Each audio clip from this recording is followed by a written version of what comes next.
બુદ્ધિધનની કહાણી એક એવા માણસની છે જેણે પોતાની બુદ્ધિ અને ધૈર્યથી સમયની સૌથી મોટી પરીક્ષાઓનો સામનો કર્યો.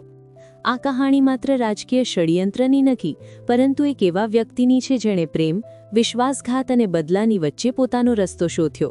જ્યારે બુદ્ધિધન બિસ્તર પર બેસીને નવીનચંદ્ર સાથે વાતો કરતા હતા, ત્યારે તેમના મનમાં કંઈક અલગ જ ચાલી રહ્યું હતું. ડોક્ટરને દરરોજ ખબર આપવાનો આદેશ આપ્યો હતો. કુમુદ સુંદરી જ્યારે પણ કોઈ અન્ય વ્યક્તિ હાજર હોય ત્યારે આવવાનો મોકો ચૂકતી નહીં. ત્યાં આવતી, થોડે દૂરથી જોતી અને પરિસ્થિતિ જોઈને ખુશ થઈને પાછી જતી. દંપતીના રૂમમાં બેસીને તે નવીનચંદ્રની દરેક વાત ધ્યાનથી સાંભળતી, પછી તે કામની વાત હોય કે કોઈ બીજાની. જ્યારે ત્રહિતના લોકો તેમને મળવા નહીં આવતા ત્યારે પણ જો તે એકલી હોતી તો અલીક કિશોરી બિસ્તરની પાસે બેસી જતી. તે સંભાળ રાખતી, માસૂમિયતથી વાતો કરતી અને જો શક્ય હોય તો પોતાની ભાભી કે કોઈ અન્યને વાતચીતમાં જોડાવા માટે આમંત્રણ આપતી.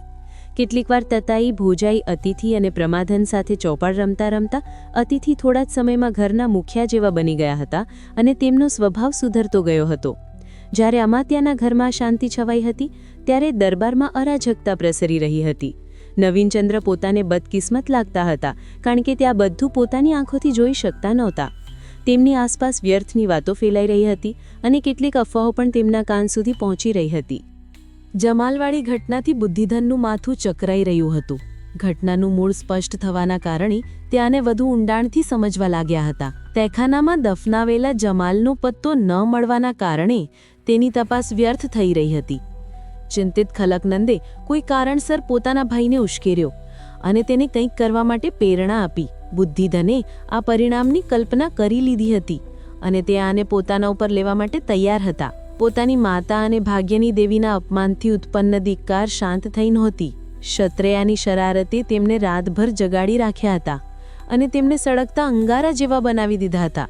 બુદ્ધિધનની બુદ્ધિ હવા જેવી ક્ષત્રિયાના પરિવાર અને વહીવટમાં આ આગ ફેલાઈ રહી હતી. આ આગ દરેક જગ્યાએ ફેલાઈ જશે અને વચ્ચે આવતી દરેક વસ્તુ રાખ થઈ જશે. એકલા પડી ગયેલા બુદ્ધિધનને આ દ્રશ્ય પોતાની આંખોની સામે આવતું દેખાતું હતું. દયાળુ દયાશંકર, જે અનાથ વિધવાના ગરીબ અને યુવાન પુત્ર બુદ્ધિધનની શત્રુતાને માંડવાડની કોરી કલ્પના માનતા હતા, તે વૃદ્ધાવસ્થા અને દુર્બળતાનું જીવન જીવી રહ્યા હતા. બુદ્ધિધનને લાગ્યું કે હવે સમય આવ્યો છે કે તેમને તેમના કહેલા શબ્દોના ગંભીર પરિણામોનો અહેસાસ કરાવવો જોઈએ. આનાથી તેમને એક પ્રકારનો આનંદ મળ્યો. તે અશાંતિ વૃત્તિઓના સાગરમાં પોતાની પ્રિય પુત્રીના અપમાનની હવાએ ક્રોધની લહેરો ઉઠાવવાની શરૂઆત કરી.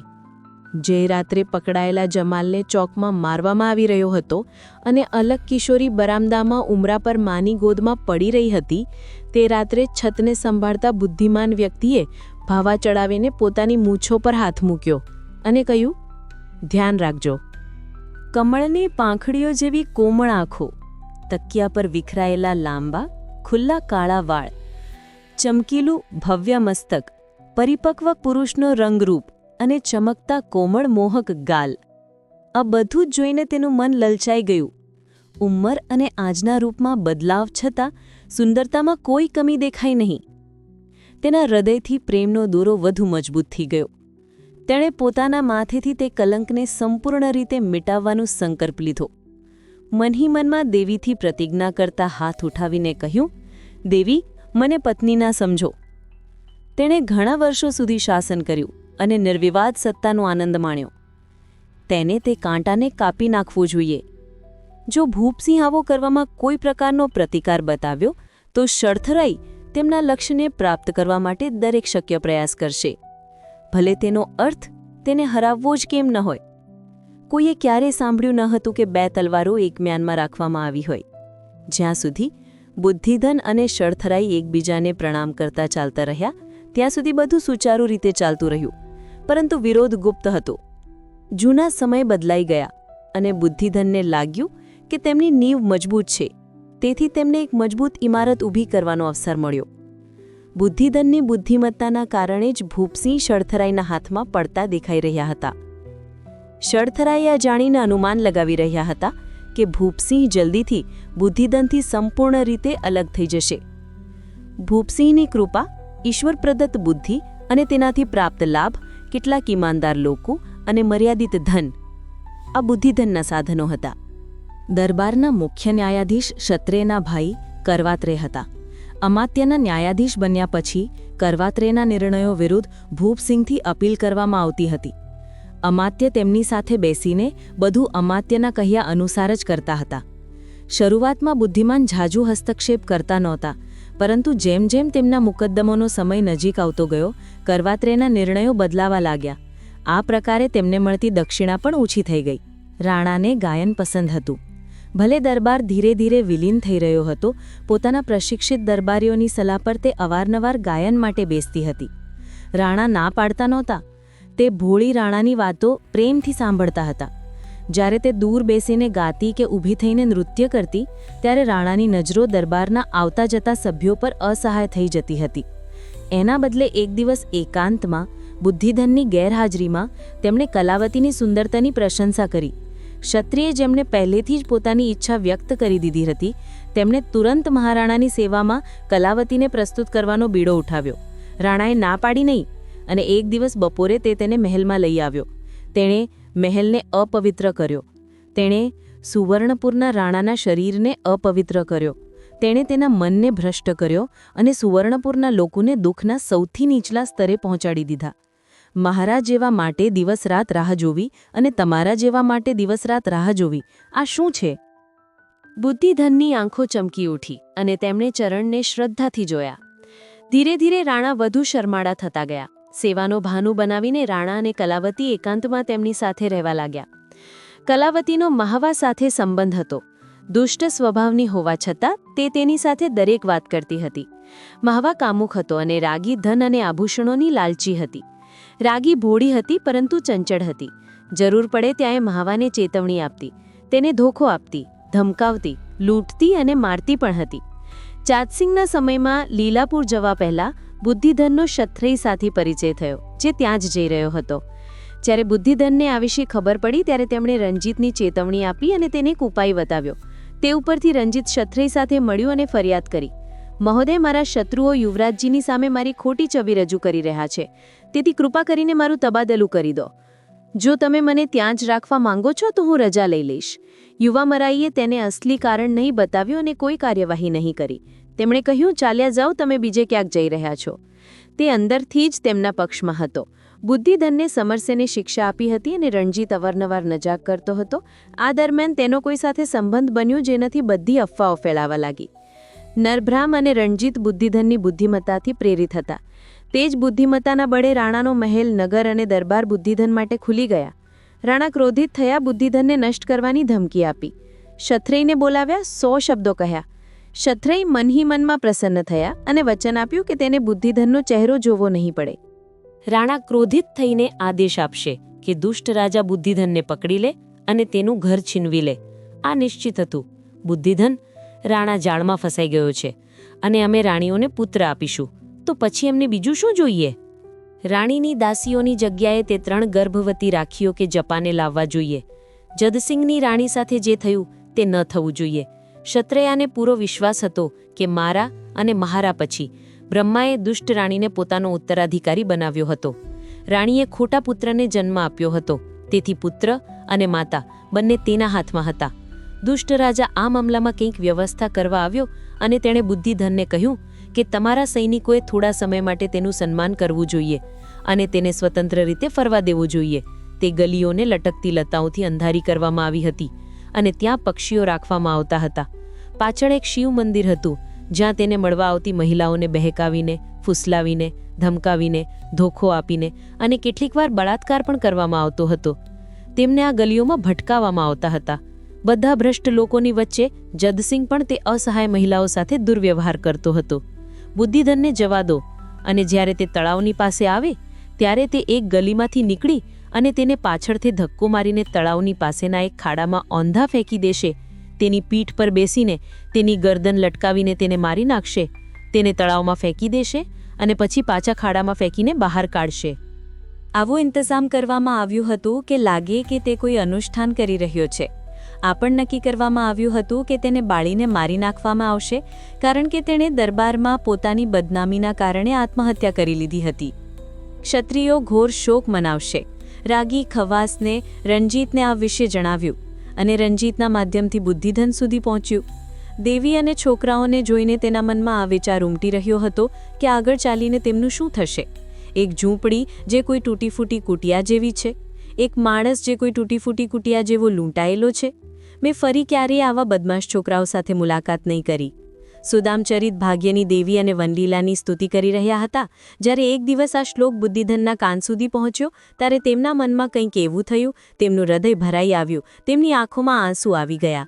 બુદ્ધિધન સાથે આ વધુ થવા છતાં તેમનું ધૈર્ય, તેમની પ્રતિભા અને તેમની બુદ્ધિની ચમક ઓછી ન થઈ. જેમ ઇન્દ્રિયો તીક્ષ્ણ અને ચતુર થઈ જાય છે તેમ બુદ્ધિધન પણ થયા. પરંતુ જ્યારે કોઈ વસ્તુ પાણીમાં પડે છે ત્યારે પાણીનું હૃદય વિક્ષોભ પામે છે અને વસ્તુ ભ્રમિત થઈ જાય છે, પરંતુ અંતે પાણી પોતે જ એકત્રિત થઈ જાય છે. બુદ્ધિધનનો અંતર્મન વિચલિત ન થયું, બલકે તેમનું ધૈર્ય અને દ્રઢતા પ્રબળ હતી. તે હૃદય જે પરિવારના વિચારથી કેસર કરતાં પણ કોમળ થઈ જાય છે, કર્તવ્યના વિચારથી પથ્થર કરતાં પણ કઠોર થઈ જાય છે, શત્રુતાના વિચારથી ગર્વથી ભરાઈ જાય છે, શત્રુઓની બુરાઈના વિચારથી ક્રોધિત થઈ જાય છે, ભવિષ્યના વિચારથી બુરાઈ કરવા માટે તત્પર થઈ જાય છે, નજીક આવતા યુદ્ધના દ્રશ્યને જોઈને ઉત્સુક થઈ જાય છે, શત્રુની સ્થિતિ જોઈને હાથ મિલાવવા માટે પ્રેરિત થાય છે, પોતાની શક્તિનું પરીક્ષણ કરતી વખતે બળવાન થઈ જાય છે, જૂની ઈચ્છાઓને પૂરી કરવાનો અવસર જોઈને ઉત્સાહિત થઈ જાય છે, સમૃદ્ધિને ગોદમાં આવતી જોઈને ગર્વથી ભરાઈ જાય છે અને ઉગતા સૂર્યની કિરણોને સ્થાન આપવા માટે બુદ્ધિની પાંકડીઓ ખોલી દે છે. ચૈત્રી પડવા નજીક આવતા મુંબઈના અખબારોમાં સુવર્ણપુર વિશે લેખો છપાવા લાગ્યા. શથરાઈના નજીકના બધા લોકોએ આને વાંચ્યા અને બુદ્ધિધન પર લેખને ઉશ્કેરવાનો આરોપ લગાવ્યો. નરભરામે કહ્યું, રાણાજીને આ વાત જણાવવી જોઈએ, અમાત્ય સાથે આવું ન થવું જોઈએ. શથરાઈએ તેમની વાત માની લીધી અને નરભરામ રોજિંદા રાણાને આવા પત્રો મોકલવા લાગ્યા. તેમને વાંચીને સંભળાવતા હતા, જેથી તેમને બતાવી શકે. રાણા ગુસ્સામાં દેખાતા હતા અને નરભરામને કેટલીક વાર લાગતું હતું કે તેમનો ગુસ્સો વાજબી છે. બુદ્ધિધને કેટલીક વાતો લખી હતી. રાણાને આ વિશે ચૂપ રાખવામાં આવ્યા હતા.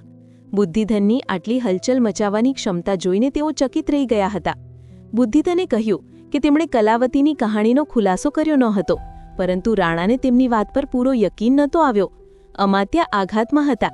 ગાર્સિયા પર અવિશ્વાસ કરવાનું આ પણ એક કારણ હતું. લોકોની તરફથી ઘણી અરજીઓ આવી રહી હતી.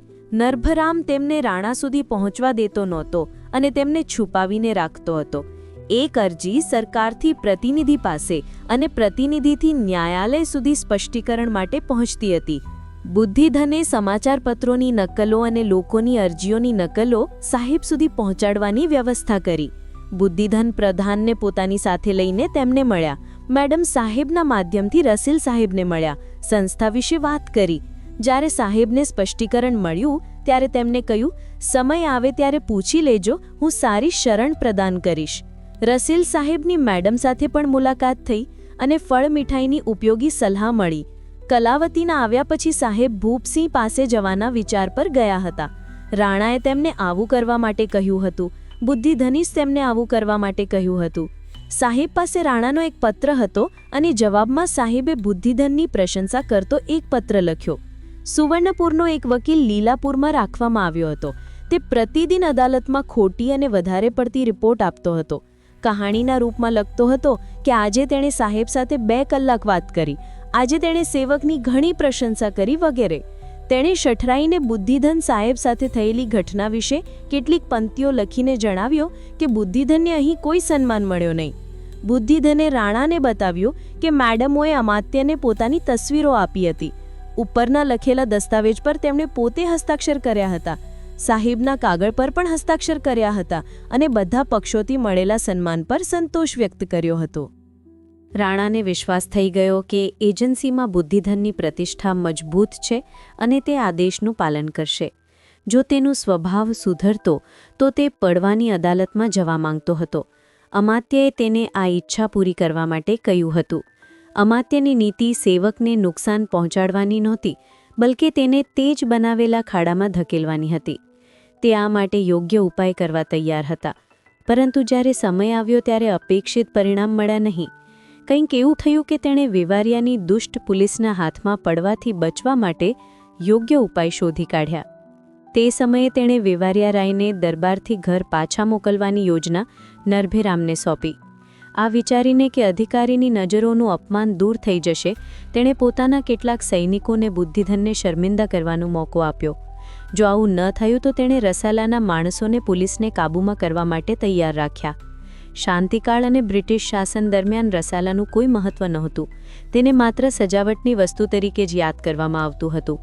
પરંતુ બુદ્ધિધને સમરસેનને દરબાર દરમિયાન પોતાની પાસે રહેવાનો આદેશ આપ્યો હતો. તેને શીખવ્યું હતું કે અવસર આવે ત્યારે વિજયસેનને કેવી રીતે સૂચનાઓ આપવી. તેણે 2-3 ભરોસાપાત્ર રાજપૂત સૈનિકો અને અરબોને આદેશ આપ્યો કે જ્યારે તે દરબાર જાય ત્યારે ઘરમાં વ્યવસ્થા જાળવી રાખવી. તેમને ગુપ્ત રીતે જણાવ્યું કે મારા આવવા સુધી કોઈને પણ ઘરમાં પ્રવેશ ન કરવા દેવો. અધિકારી અને તેના માણસોથી સાવચેત રહેવું. સૂચનાઓ સિવાય કોઈને કંઈ ખબર નહોતી. વિચાર વિમર્શ પછી સેંકડો લોકો સૂચનાઓનું પાલન કરવા માટે તૈયાર થઈ ગયા. તે અજીબ દિવસે શું થશે આ જોવા માટે તેઓ રાહ જોવા લાગ્યા. ફાલ્ગુન અને અમાસની રાત્રે અમાત્યના ઘરમાં આ જ સ્થિતિ હતી. આ કહાની આપણને બતાવે છે કે કેવી રીતે એક વ્યક્તિ પોતાની બુદ્ધિ, ધૈર્ય અને દ્રઢતાથી સૌથી મુશ્કેલ પરિસ્થિતિઓનો સામનો કરી શકે છે. બુદ્ધિધનની કહાની માત્ર એક રાજકીય ષડયંત્રની નથી, પરંતુ માનવીય સંઘર્ષ, પ્રેમ અને વિશ્વાસઘાતની એક સંપૂર્ણ ગાથા છે.